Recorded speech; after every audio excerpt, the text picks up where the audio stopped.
Ana Goiriz, unha ollada ao pórtico, non? Despois da restauración. Un aplauso.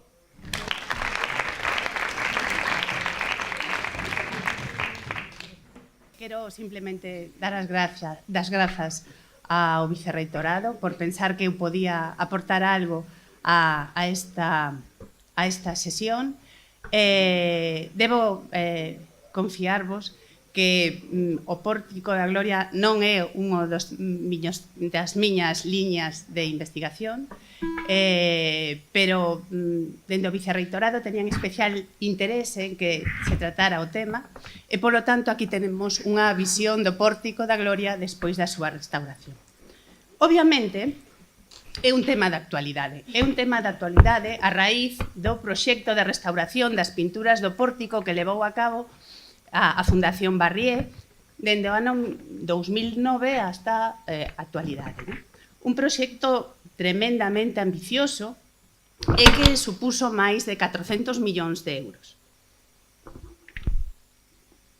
Un tema que, ademais, foi reforzado por a elección da Real Academia Galega de Belas Artes do Día das Letras das Artes adicado ao Mestre Mateo. No 2015,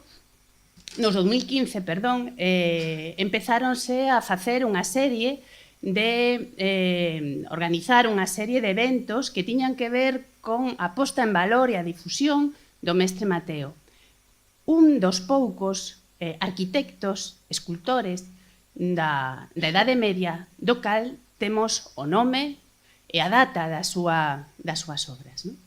Nese senso temos varias obras, como pode ser a monografía que adicou a Mestre Mateo o profesor Izquierdo Perrín, os catálogos da mostra que se inaugurou no Pazo de Xielmírez ou o catálogo correspondente á exposición que levouse ao Museo do Prado e que difundiu a labor de Mestre Mateo a nivel nacional.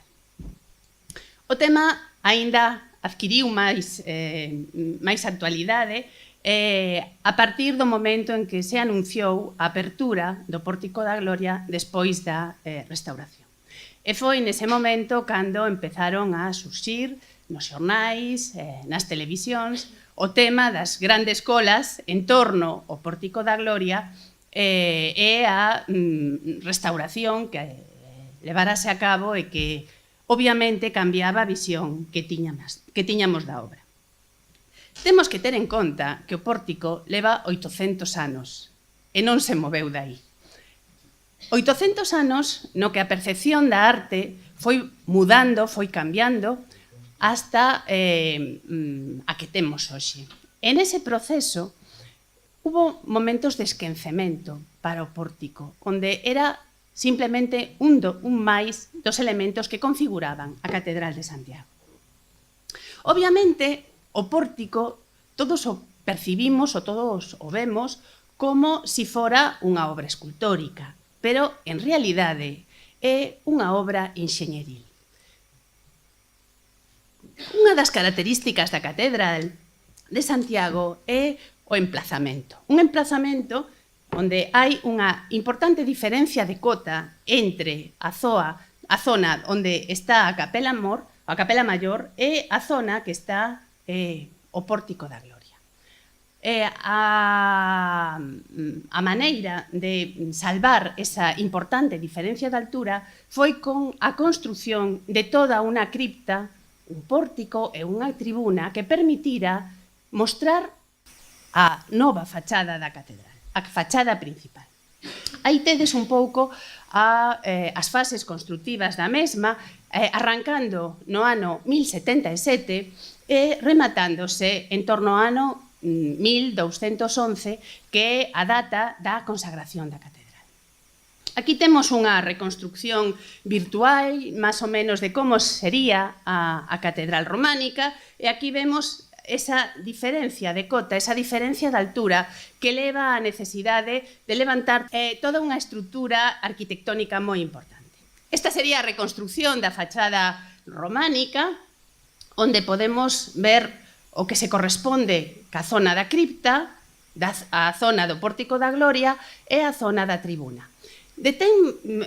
Creo que é interesante detenerme nestes aspectos porque agora vamos a ver como a lectura que se fai de toda a obra vai estar relacionada nos tres espacios, buscando unha unidade total que levará ao proxecto a plantear a recreación de unha Xerusalén celeste en Santiago de Compostela. Empezando por a cripta é unha das zonas menos coñecidas de todo o templo. Accédese por a fachada do Obradoiro, pola parte baixa da fachada do Obradoiro, e a estrutura que presenta é unha estrutura que repite máis ou menos o que é a cabeceira con o deambulatorio da catedral. O Pórtico da Gloria e a tarefa que desenvolveu Mestre Mateo singularízase por distintos aspectos. Por exemplo, as primeiras bóvedas de crucería que temos na arte medieval parten da cripta da Catedral de Santiago. Polo tanto, a súa relevancia é sobranceira. Temos, ademais, que esta zona vais a concebir como si fora o mundo terrenal. En ese mundo terrenal van a estar representados os dos elementos que fan o que simbolizan o paso do tempo. A lúa e o sol, o día e a noite.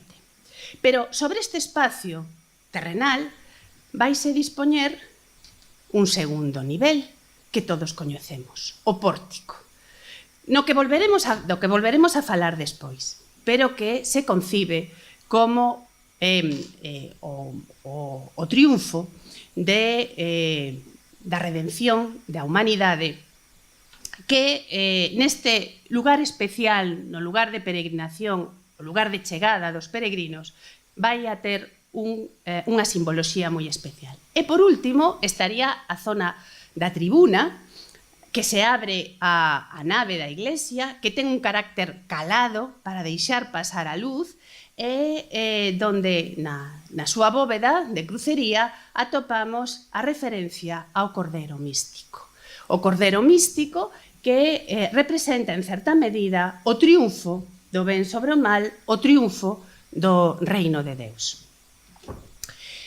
Si abordamos a figura do Mestre Mateo, o primeiro que podemos decir é que temos documentada a súa actividade na Catedral de Santiago dende o ano 1168.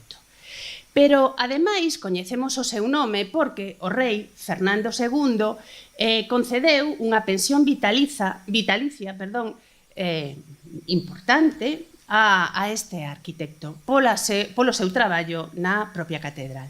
Aí teñen o documento que recolle esta información.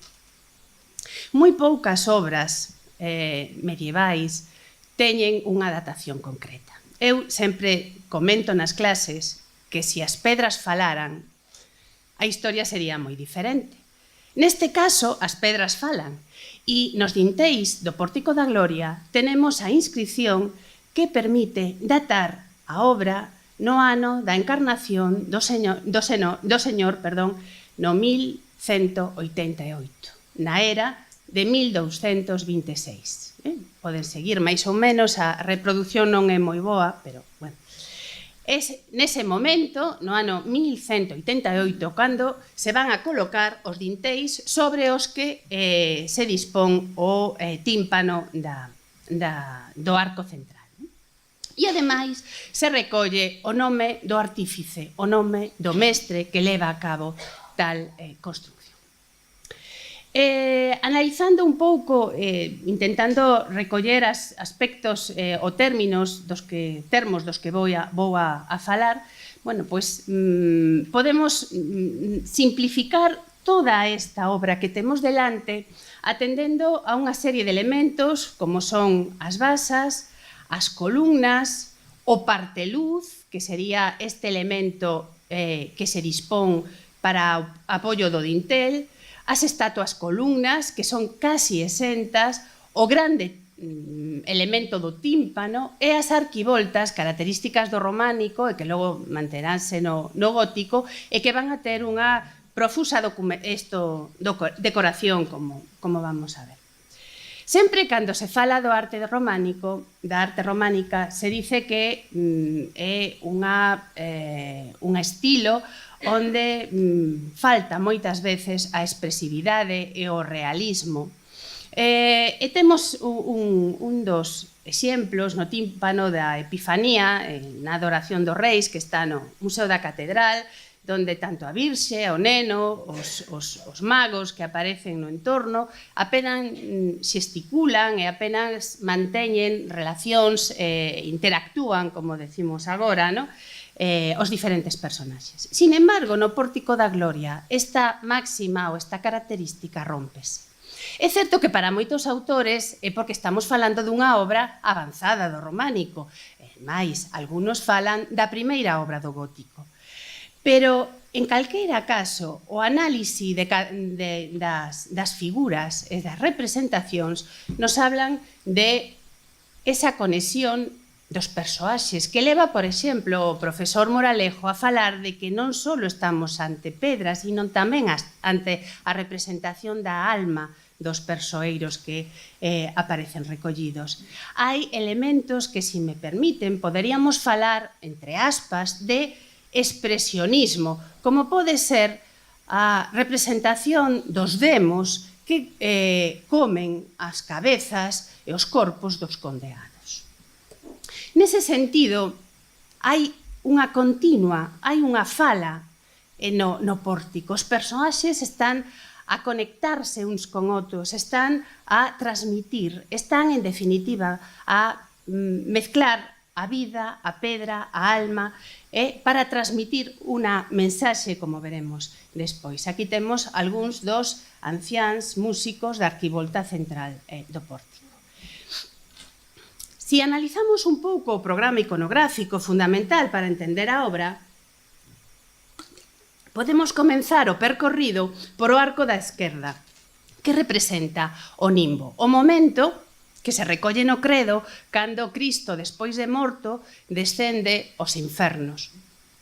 E nese momento, cando se representa nesta arquivolta a través dun vocel moi marcado unha serie de persoeiros, unhos 10 persoaxes, entre os que destaca a figura de Cristo, un home e unha muller espidos, Adán e Eva.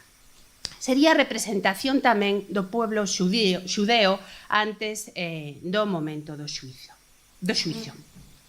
No paso entre a arquivolta principal, a arquivolta da esquerda, a arquivolta principal, vemos a presencia dos anxos que van a estar acompañando durante todo o percorrido as almas.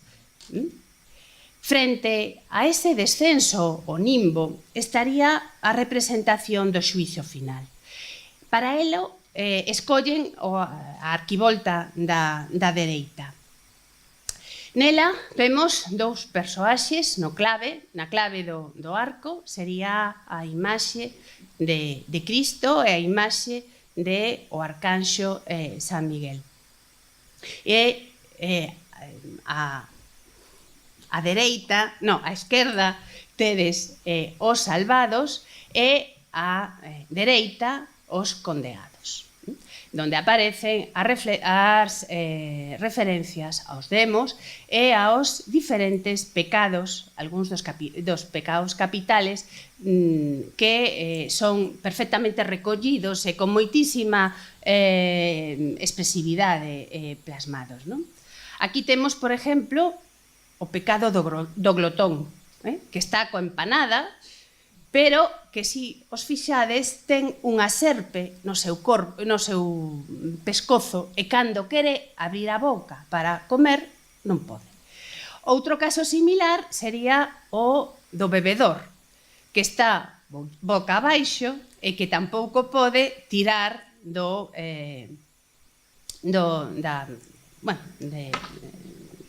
sí. Frente a estas representacións dos condenados, tendríamos a representación dos benaventurados. Son recollidos no colo dos anxos para trasladarlos á arquivolta central. E todo isto coa presenza de 4 anxos, os anxos trompeteiros, que anuncian o comenzo do xuicio, tomando como referencia a Apocalipse de San Xoán. No tímpano do arco central vamos a ir analizando algúns dos persoeiros figuras que aparecen. Temos, por un lado, a representación dos benaventurados. Dispóñense tanto á dereita como á esquerda da figura central, que é a figura do Cristo resucitado. Están traballadas todas con un minucioso detalle. A maior parte delas están orando, pero non todas. Establécese, por lo tanto, unha diferencia entre elas e, además, unhas características fisonómicas que nos falan dunha aproximación aos personajes e ás figuras. Por outro lado, aparece no centro a figura do Cristo Redentor. É o Cristo que mostra os estigmas, as feridas da crucifixión, e está rodeado dos 4 evanxelistas, o chamado tetramorfo, cos representacións simbólicas de cada un deles.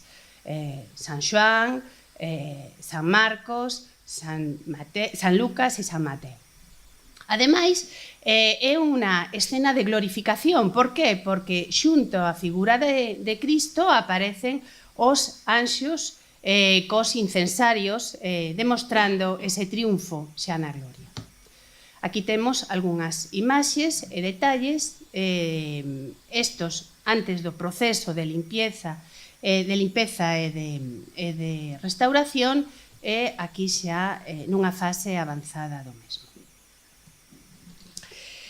Na parte baixa sobre o dintel, na parte baixa do tímpano, aparecen representados as figuras dos anxos que levan os instrumentos do martirio. A cruz, levada tal como aparecía nas ceremonias de Semana Santa, por como se facía con 2 presbíteros, neste caso son 2 anxos, levan as mans cubertas para non tocar os elementos da crucifixión.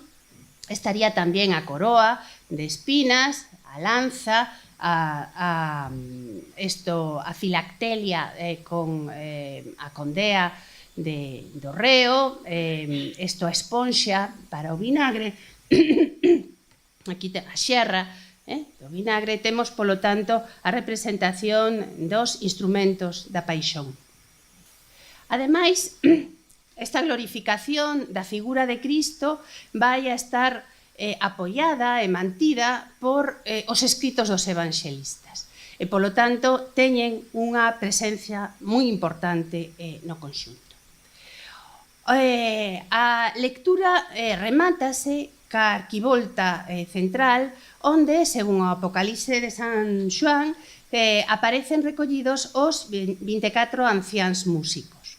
O interés desta representación non só é que os persoaxes van aparecendo formando grupos e falando entre eles, sino que o detalle co que foi representado cada un dos instrumentos foi tal que permitiu a reconstrución dos mesmos, como temos aquí. E, aínda máis, non só a reconstrución, sino a posibilidade de reconstruir a música medieval a partir do uso de todos estes instrumentos. O grupo de cámara da Universidade traballou neso, dirixidos por o profesor Carlos Villanueva, e demostrou como se podían recuperar algúns destos instrumentos, como pode ser o organista. Pero toda esta estructura vai estar, digamos que fincada e elevada por encima da terra mediante unha serie de persoaxes fundamentales na transmisión da palabra de Deus, tanto no Antigo Testamento como no Novo Testamento.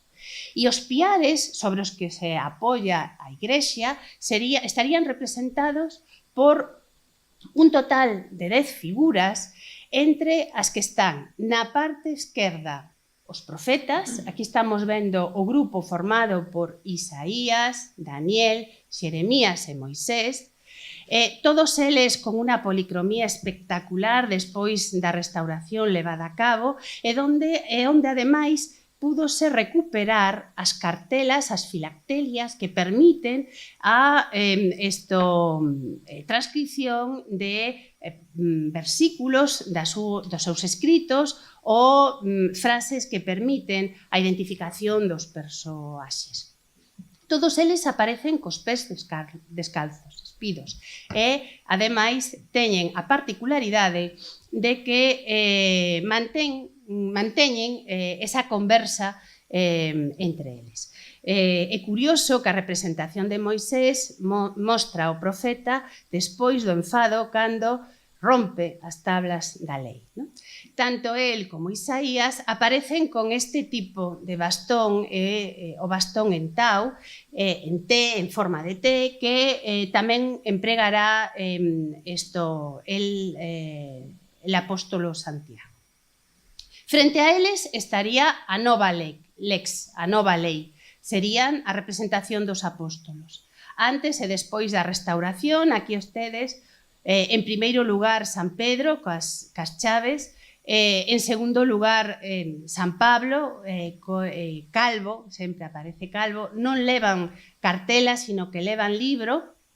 A continuación, como non podía ser de outra maneira, Santiago, e, por último, a figura de Xoán. Xoán, que aparece representado como un persoaxe clave entre os apóstoles e tamén entre os evanxelistas. Aquí temos a representación de Xoán, o irmán de Santiago, que ten un protagonismo especial na nosa narración. O mesmo acontece con Santiago. Santiago, ademais, ten a particularidade de que leva ese bastón en forma de tau, que tamén vemos no parteluz do arco central. Este elemento vai a ser un elemento importantísimo para a archidiócese de Santiago, porque os arcebispos desde 1211 hasta o século XV levarán sempre a tau como formando parte da súa vestimenta. Todo este programa iconográfico vai a reposar sobre as vestas. As vestas que aparecen na base da representación e que están inspirados en todos os bestiarios de época medieval. Cal é o papel destas vestas nos alicerces do pórtico? Teñen todos eles un carácter apotropaico. Protexen o que entra no templo e tamén o que sai. Polo tanto, nun templo, nunha basílica de peregrinación, a entrada e a salida é moi importante. En segundo lugar, tendríamos a representación de Cristo sobre a doble natureza, a natureza, digamos que terreal, como home, e por outra parte tendríamos a presencia de Cristo, a parte, digamos, que eterna e divina. A parte humana de Cristo está representado no parteluz, a través da árbore de Xesé, que vincula a figura de Cristo coa casa do rei David. Como colofón, no capitel aparece a naturaleza divina de Cristo, representada por o Pai, o Fillo e a Pomba, o Espírito Santo. E por último, nesta lectura rápida do Pórtico da Gloria estaría o Santo dos Croques. O Santo dos Croques, que popularmente a xente, especialmente os nenos e os estudantes, iban para golpear a frente na cabeza do Santo dos Croques, esperando que abrira as súas mentes, e século tras século foi facéndose sin saber moi ben o resultado da proba. Tradicionalmente tamén se fala de que é a representación do propio mestre Mateo, representado de xionllos, mirando o altar maior, formando parte deste cortexo no que representa o triunfo da Igrexa, o triunfo do ben sobre o mal, en definitiva, esa Xerusalén celeste a que Santiago sempre quiso parecerse.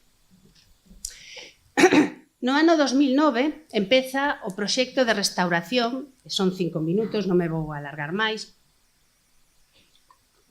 un proxecto relevante a nivel da comunidade autónoma, pero relevante a nivel nacional e internacional, sin dúbida ninguna.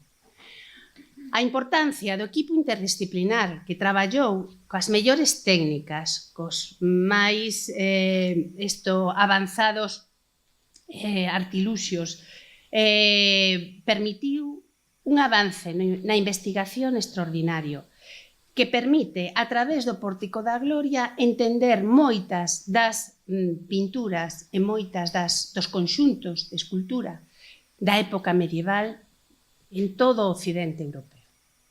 Foi, polo tanto, unha intervención arriesgada, pero unha intervención que deunos un resultado extraordinario. Por qué? Porque a través do estudio das superficies da pedra foi posible identificar hasta tres capas, 3 e media, capas de pintura. 3 capas completas e unha cuarta capa de melloras e de repintes.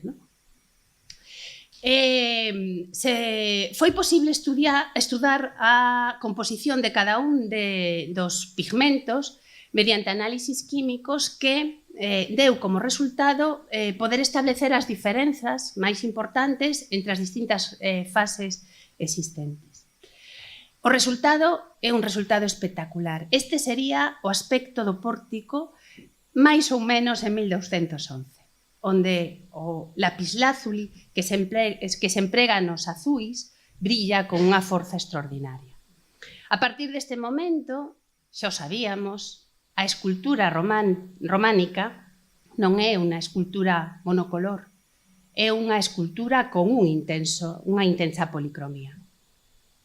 A partir desa primeira capa pictórica, localizouse unha segunda, importante tamén no século XVI, impulsada sobre todo por Crispín de Belino, que era un pintor procedente do norte de Europa, e traballou especialmente nas carnacións das caras e das mans. E completou moitas das orlas decorativas da vestimenta destos persoaxes. Hoxe, despois do estudo que se está a facer, é posible reconstruir perfectamente cal sería a indumentaria da xente rica do século finais do século XII e principios do século XIII. A maiores, temos unha terceira capa no século XVIII que non completa todas as superficies e no século XIX aínda se completaron algunhas das lagoas que existían na pintura do pórtico. Como conclusión, despois de máis de 800 anos, podemos acercarnos ao pórtico con unha mirada, unha ollada diferente. Temos unha obra única, excepcional, a nivel universal e mundial. Podemos estar orgullosos dela e, sobre todo, grazas ás novas técnicas de investigación e de difusión, a través das páxinas web da Fundación Catedral e da Fundación Pedro Barrié de la Maza, podemos, sin pagar a entrada, acercarnos con detalle a cada un destes elementos. Moitas grazas.